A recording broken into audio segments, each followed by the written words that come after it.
आज घरे बनैली स्टफ्ड पनीर फ्राए चटपटा सहित बहुत ही मजेदार टेस्ट।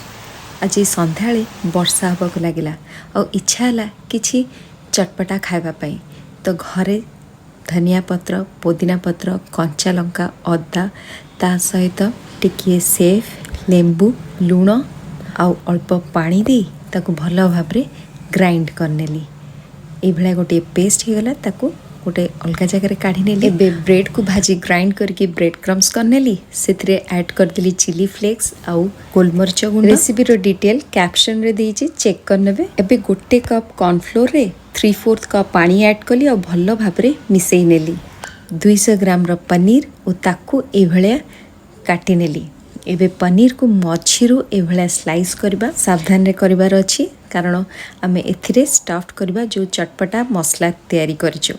तो ए भलिया आमे ताकू स्टफ कर साला परे कॉर्नफ्लोर रो बैटर रे ताकू डिप करबा आउ जो ब्रेड क्रम्स रे भलिया रोल करी कड़ाई रे रिफाइंड ऑयल गरम करबा ओ ताकू छाड़ी नबा। ओलट पालट करी गोल्डन ब्राउन हवा जाए आपको फ्राए करनबा। तो आमर प्रस्तुत हो गला स्टफ्ड पनीर फ्राए।